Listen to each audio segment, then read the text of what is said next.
Good evening students. कैसे हैं आप लोग? मैं आशा करता हूँ आप लोग अच्छे होंगे। और हम लोग जैसे बढ़ रहे हैं, कल हम लोगों ने पढ़ा था एपिस्टेमोलॉजी, मूल्य मीमांसा, और उसके पहले सॉरी ज्ञान मीमांसा, और उसके पहले जो हमारा टॉपिक था वो था मेटाफिजिक्स, जिसको हम हिंदी में कहते हैं तत्व मीमांसा। और आज का जो हमारा टॉपिक है वो है आदर्शवाद। ठीक है, तो आदर्शवाद को समझने के लिए थोड़ा सा हम बैकग्राउंड बनाते हैं इसमें, पृष्ठभूमि। देखिए, आदर्शवाद जो है वो दो शब्दों से मिलकर बना है, आदर्श और वाद। तो यहाँ पर आदर्श आप लोग समझ रहे होंगे, आइडियल, लेकिन वाद का जो आपको थोड़ा समझने में थोड़ा वैसे लग रहा होगा, इसको हम एक एग्जाम्पल से समझते हैं। जैसे हम लोग एक शब्द यूज करते हैं, जातिवाद,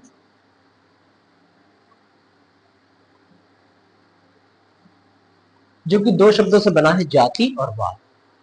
इसका मतलब ये है कि जैसे हम विभिन्न जातियां हमारे देश में रहती हैं, और हम अपनी ही जाति के लोगों को प्रेफर करते हैं, उनको अच्छा समझते हैं, दूसरों को अच्छा नहीं समझते, या अपने को ही प्रमोट करते हैं। इसी तरह से दूसरा शब्द है भाषावाद।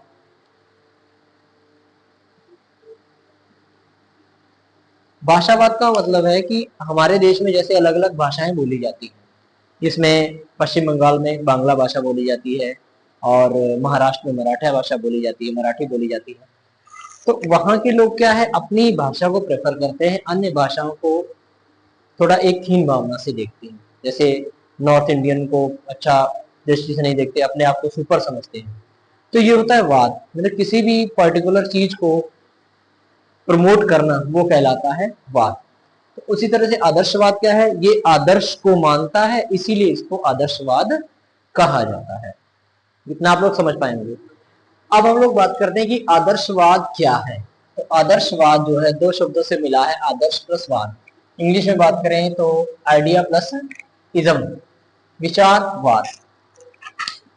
विचारवाद का मतलब ये है कि जो आइडियलिज्म फिलोसफी ये मानती है कि जो भी ज्ञान हमें मिलता है वो विचारों के माध्यम से मिलता है। आध्यात्मिकता ही मेन सोर्स है नॉलेज प्राप्त करने का। और ये बहुत ही पुरानी फिलोसफी है आइडियलिज्म, जो कि आदर्शों को मानती है। और इसका जो मुख्य उद्देश्य है वो क्या है, इस स्पिरिचुअलिटी, आध्यात्मिकता को प्राप्त करना ही इसका मेन उद्देश्य है। ठीक है, तो अगर हम एक आगे डेफिनेशन पढ़े, डीएम दत्ता क्या कहते हैं, idealism holds that ultimate reality spiritual. जो अभी हमने बात की कि अंतिम सत्ता क्या है, वो क्या है, आध्यात्मिक है। जो अंतिम रियलिटी है, वास्तविकता है, वो क्या है, आध्यात्मिक है। ये आध्यात्मिकता में ही विश्वास करता है। तो आगे बढ़ेंगे, अगर हम प्रिंसिपल ऑफ आइडियलिज्म की बात करें, जब भी आप क्वेश्चन लिखेंगे या पढ़ेंगे तो आपके पास क्या होता है, एक मीनिंग आपको लिखनी है, फिर कैरेक्टरिस्टिक्स या प्रिंसिपल्स आप लिख सकते हैं। तो प्रिंसिपल ऑफ आइडियलिज्म में क्या बात करेंगे हम, सबसे पहला है स्पिरिचुअलिटी। इसकी हमने अभी पहले भी बात की कि इसका मुख्य उद्देश्य क्या है, आध्यात्मिकता को प्राप्त करना। अब आध्यात्मिकता क्या है कि उस ईश्वर की भक्ति करना, मेडिटेशन करना, ध्यान करना। और जब हम ध्यान करते हैं तो हमारी जो सिक्स सेंस इसको हम बोल देते हैं, वो काम करती है, जो हमें आध्यात्मिकता की ओर ले जाती है। तो इनका जो मेन फोकस वो क्या है, आध्यात्मिकता है। कई बार पूछा भी जाता है क्वेश्चन कि आइडियलिज्म का मेन फोकस किस पे है, आध्यात्मिकता पे। ठीक है, नॉलेज, ज्ञान। अब इसके अनुसार ज्ञान क्या है, ज्ञान मन आइडियाज से मिलता है, हमारी सोच से मिलता है। जो मेन सोर्सेज ऑफ नॉलेज है क्या है, मन है, और हमारे विचार हैं। जो विचारों हम सुनते हैं लोगों के, वही हमारे ज्ञान का मेन सोर्स है, ना कि हमारी सेंसेस है। ये सेंसेस को नहीं मानते हैं, केवल क्या है, माइंड और आइडियाज को ही ये नॉलेज का मेन सोर्स मानते हैं। पर्सनालिटी डेवलपमेंट, जब हम आध्यात्मिकता की ओर बढ़ेंगे तो हमारे व्यक्तित्व का विकास भी होना चाहिए, जिसके लिए हमारे अंदर मॉरल डेवलपमेंट, इंटेलेक्चुअल डेवलपमेंट, सभी प्रकार के डेवलपमेंट होते हैं, जिससे हमारा क्या है, पर्सनालिटी डेवलपमेंट होता है, हमारे व्यक्तित्व का विकास होता है। Unity in diversity. अब आदर्शवाद ये नहीं कहता किसी के साथ भेदभाव करें आप। यूनिटी इन डाइवर्सिटी, विभिन्नता में एकता। काफी भिन्नताएं हों तब भी, लेकिन हमें क्या है, एकता की भावना रखना है, सभी लोगों को एक समझना है, पूरे विश्व को एक समझना है। ये इस आइडियलिज्म का सिद्धांत है। फिर है फेथ इन गॉड। जो ये फिलॉसफी है, जो एक मेन फोकस इसका रहता है आध्यात्मिक। तो अगर आध्यात्मिक होंगे तो इनका जो गॉड में विश्वास है कि भगवान है, और उसको आध्यात्मिकता के द्वारा ही प्राप्त किया जा सकता है। ये सांसारिक जो चीजें हैं उसको नहीं मानते, ये केवल आध्यात्मिक चीजों को ही फॉलो करते हैं, और वही रियलिटी है, वही अंतिम सत्य है। क्या है? आध्यात्मिकता है, और उसी पे फोकस करना है, और भगवान में विश्वास रखना है कि भगवान है, हम सबको उसी ने बनाया। ठीक है, ये हो गए प्रिंसिपल्स ऑफ आइडियलिज्म। ठीक है, एक मिनट आगे।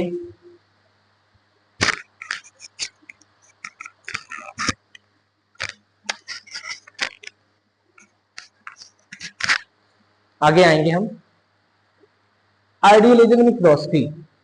अब दर्शन में आदर्शवाद क्या है? जैसे हमने मेटाफिजिक्स पढ़ा, एपिस्टेमोलॉजी पढ़ा, एक्सियोलॉजी पढ़ा, इसके अनुसार मेटाफिजिक्स क्या है, इसके अनुसार ये संसार क्या है।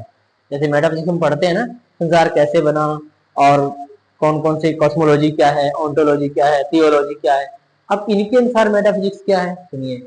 Reality is an unchanging world of perfect ideas and universal truth. जो वास्तविकता है वो कभी ना बदलने वाले संसार जो क्या है, perfect ideas and universal truth है। जो हमारे आइडियाज और यूनिवर्सल ट्रुथ है वो कभी भी चेंज नहीं होते हैं। ये विचारों को ही मानता है और यूनिवर्सल ट्रुथ में ही विश्वास करता है, और किसी चीज में विश्वास नहीं करता है। इसके अनुसार कोई भी चेंज नहीं होता है। जो विचार है वही अंतिम सत्य है, वही अल्टीमेट रियलिटी है। क्या है? हमारे थॉट्स, विचार, वही नॉलेज का मेन सोर्स है, वही मेटाफिजिक्स से इनके साथ। एपिस्टेमोलॉजी क्या है? ज्ञान मीमांसा, मतलब कि इनके द्वारा ज्ञान कैसे प्राप्त होता है, इंद्रियों के माध्यम से होता है या कैसे होता है। तो ये कहते हैं कि ज्ञान जो है वो स्पिरिचुअल है, वो आध्यात्मिकता से प्राप्त होता है, और thoughts and ideas are the main source of knowledge. और विचार ही हमारे जो ज्ञान का मेन सोर्स है, ना कि हम इंद्रियों से प्राप्त करते हैं। तो इंद्रियों के खिलाफ है, आप याद रखिएगा। तो इंद्रियों के माध्यम से पूछे ना नॉलेज कैसे, कौन कौन सी फिलोसफी ने फोकस किया, तो वो है आपकी नेचुरलिज्म। ठीक है, चलिए, ये हो गया इसका एपिस्टेमोलॉजी। एक्सियोलॉजी क्या है? मूल्य मीमांसा। इसके तीन मेन मूल्य हैं, ट्रुथ, ब्यूटी, गुडनेस। इसको आपको याद रखना है कि आइडियलिज्म की मूल्य मीमांसा एक्सियोलॉजी क्या है? Truth, beauty, goodness. बस इसी को एक्सप्लेन कर देना है। ब्यूटी मतलब ये शारीरिक सुंदरता नहीं है, हमारी आत्मा की सुंदरता है, हमारे विचारों की सुंदरता है। ट्रुथ, हमें सत्य बोलना चाहिए। गुडनेस मतलब अच्छाई का साथ देना है, बुरा किसी के साथ नहीं करना है। यही मेन वैल्यूज हैं, सत्यम शिवम सुंदरम, जो आदर्शवाद की मेन वैल्यूज हैं। और spiritual and moral values focus करते हैं, आध्यात्मिक और नैतिक गुणों पर ये फोकस करते हैं। अब यहाँ पे ध्यान दीजिएगा, आपको 7 पॉइंट्स तैयार करने हैं। आइडियलिज्म इन एजुकेशन में 7 पॉइंट आपको पता होने चाहिए। AIIMS, curriculum, teaching method, teacher, student, school, discipline. कोई भी स्कूल ऑफ फिलोसफी आप पढ़ें, आइडियलिज्म पढ़ें, नेचुरलिज्म पढ़ें, प्रैग्मेटिज्म पढ़ें, एग्जिस्टेंशियलिज्म पढ़ें, मार्क्सिज्म पढ़ें, सब में ये पॉइंट्स आपको करने ही करने हैं। जब भी आप लॉन्ग क्वेश्चन लिखने जाते हैं, एक में हो जाएगा आपका मीनिंग प्रिंसिपल, दूसरे में आइडियलिज्म इन फिलोसफी, और तीसरे में आइडियलिज्म इन एजुकेशन। ठीक है, क्योंकि एजुकेशनल पर्सपेक्टिव हम लोग पढ़ते हैं। हमारे पेपर का नाम क्या है? Philosophical and educational, sorry, philosophical and sociological perspective of education, जो कि बीएड फर्स्ट सेमेस्टर का है। तो इसका मतलब क्या है कि हम फिलोसफी तो पढ़ेंगे, लेकिन उसका एजुकेशन पर्सपेक्टिव पढ़ेंगे कि शिक्षा में क्या योगदान है। ये बहुत सारी चीजें हम फिलोसफी से सीखते हैं, जो हम क्या करते हैं, अप्लाई करते हैं अपनी एजुकेशन में। ठीक है, एम्स ऑफ एजुकेशन क्या होना चाहिए? सेल्फ रियलाइजेशन, मुख्य उद्देश्य खुद को जानना, रियलाइज करना। आदर्शवाद का मुख्य उद्देश्य, इसका की पॉइंट है, ऐसे एग्जाम में मिलेगा आपको कि मेन एम जो है सेल्फ रियलाइजेशन किसने कहा? आइडियलिज्म ने कहा। डेवलपमेंट ऑफ स्पिरिचुअल वैल्यूज, जैसे हम लोगों ने वहां पढ़ा स्पिरिचुअल आध्यात्मिकता, वही यहाँ पे आ गया स्पिरिचुअल वैल्यूज। जो प्रिंसिपल होंगे उसी के अकॉर्डिंग आपका रिलीजन इन एजुकेशन होगा, सॉरी, आइडियलिज्म इन एजुकेशन होगा। क्योंकि जैसा हमारे प्रिंसिपल है उसी के अकॉर्डिंग तो हमारे एम्स होंगे।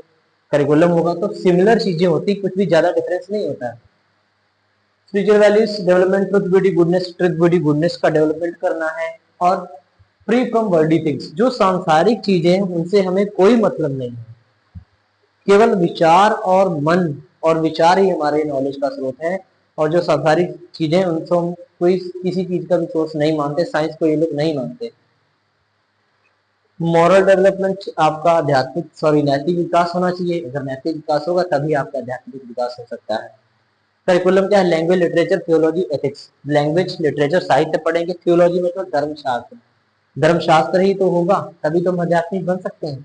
और नैतिक शास्त्र पढ़ेंगे जिसमें हमें हमारा मॉरल डेवलपमेंट होगा। ये होगा आपका करिकुलम। मेथड क्या होंगे? Questioning, dialogue, lecture method, instruction method. प्रश्न उत्तर विधि, डायलॉग, लेक्चर मेथड और अनुदेशन, इंस्ट्रक्शंस।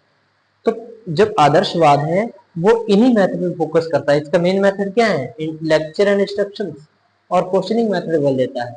ये ज्यादा रिटेन वर्क पे बात नहीं करते हैं। टीचर का था ना कि हाई स्टेटस, टीचर को बहुत ही उच्च स्थान प्राप्त है, क्योंकि जो आइडियलिस्टिक एजुकेशन है वो चाइल्ड सेंटर ना होगा, किस पे सेंटर्ड है? टीचर सेंटर्ड है।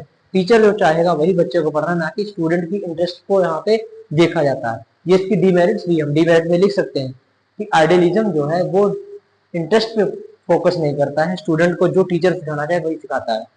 स्टूडेंट क्या है? ओबेडिएंट होना चाहिए, डिसिप्लिन होना चाहिए। स्टूडेंट क्या होगा? शिक्षक जो कहेगा उसकी बात को फॉलो करेगा और डिसिप्लिन में रहेगा, उसकी बात को मानेगा, आज्ञाकारी होगा। स्कूल कैसा होना चाहिए? Development of logical thinking. जो स्कूल है वहां पे ऐसी शिक्षा दी जाएगी जहां पे आप लॉजिकली थिंकिंग कर सकेंगे, आपको भजन मनन और चिंतन करने के लिए कहा जाएगा, तो वहां पे आप अच्छे से अपनी लॉजिकल थिंकिंग कर पाएंगे।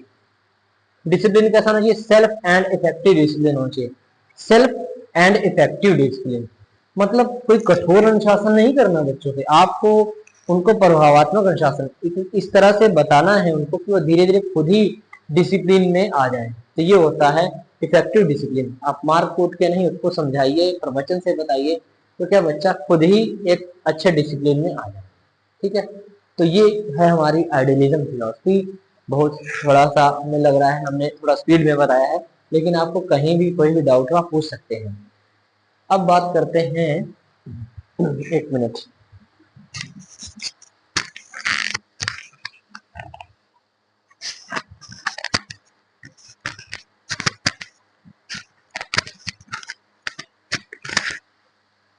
अब बात करते हैं मेरिट्स एंड डीमेरिट्स की। देखिए, आपने अभी तक पढ़ा कि जो आइडियलिज्म है वो किस पे फोकस करता है? स्पिरिचुअलिटी पे करता है, पर्सनालिटी डेवलपमेंट पे करता है, यूनिटी इन डाइवर्सिटी करता है।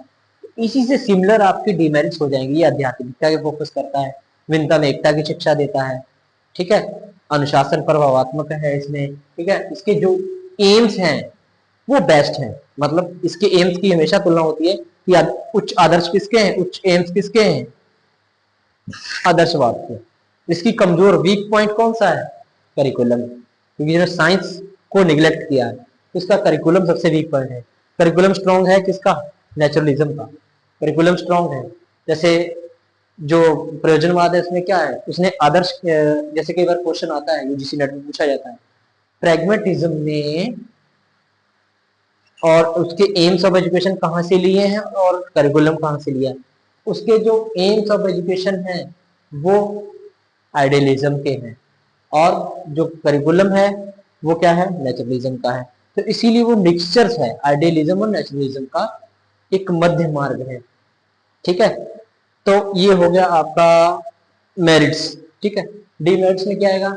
ये टीचर सेंटर्ड है, क्योंकि इसमें इंटरेस्ट का ध्यान नहीं रखा जाता बच्चे का, जिससे उसका डेवलपमेंट नहीं हो सकता पूरा, वो क्या सीखना चाहता है हमें पता ही नहीं चलेगा।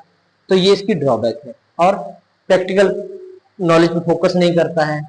ठीक है, थ्योरी पे फोकस करता है, केवल मौखिक पे फोकस करता है, प्रैक्टिकल नॉलेज नहीं देता है। उसके बाद क्या है? डिमेरिट्स में क्या आ सकता है कि इसका जो मेथड्स हैं वो जो इसमें करिकुलम में जो है साइंस नहीं है, उसको निगलेक्ट किया इन्होंने। तो ये सारी मेरिट्स और डीमेरिट्स हो सकती है, ये अपने आप खुद देख सकते हो, आप लोग इस लेवल पे है कि आप इसको अपने आप कर सकते हैं। ठीक है, तो आज के लिए इतना ही। कल का हमारा टॉपिक जो होगा वो होगा नेचुरलिज्म, और मिलते हैं नेक्स्ट क्लास में। Thank you.